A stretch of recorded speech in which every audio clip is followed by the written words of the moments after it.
লগ্ন প্রায় শেষ হয়ে এলো, অথচ অথচ বর এখনো এলো না। এদিকে পুরোহিত মশাই বলছেন লগ্ন বয়ে গেলে বিয়ে হবে না। ম্যাম, এখন আমি আমি কি করে কাকে পাঠিয়ে সংবাদটা নিই? বর কেন আসছে না? কাউকে আর পাঠাতে হবে না বাবা, সংবাদ আমি নিজেই নিয়ে এসেছি। হ্যাঁ হ্যাঁ, সংবাদ পাঠিয়েছে, সংবাদ পাঠিয়েছে। আমি জানতাম বিজন বাবু নিশ্চয়ই সংবাদ পাঠাবে। বল বল খোকা, বল কত দূরে, আর কত দূরে বর আসতে এত এত বিলম্ব হচ্ছে কেন? বর আর আসবে না বাবা, না। সখী, সখী, ওরে বাকি মা আমার। কি হয়েছে ওগো, কি হয়েছে তোমার? তুমি অমন করে চিৎকার করে উঠলে কেন? আমাদের আশার সূর্য নিরাশার কালো মেঘে ঢেকে গেছে মমতা।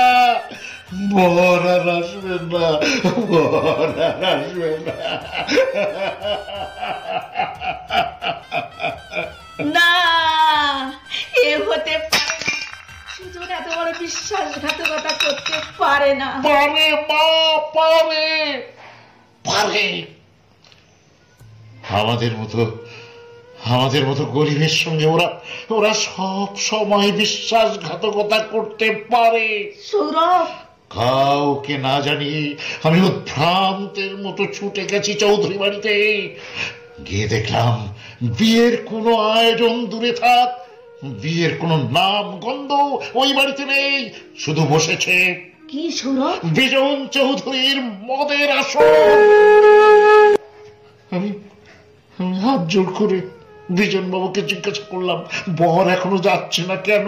দয়া করে সুজনকে পাঠিয়ে দিন, লগ্ন যে শেষ হয়ে এলো। আমার কথা শুনে বিজন চৌধুরী হাসতে হাসতে কি বলল জানো মা? কি? চৌধুরী বাড়িতে মেয়ের বিয়ে দিতে চাওয়া আর বামুন হয়ে চাঁদ ধরতে চাওয়া দুই সমান। ছোট খোকা, তবে কি আমার সখীর বিয়ে হবে না লগ্ন ভ্রষ্টা হয়ে? আমার মেয়ে সখী। কেন কেন সখীর বিয়ে হবে না? আমি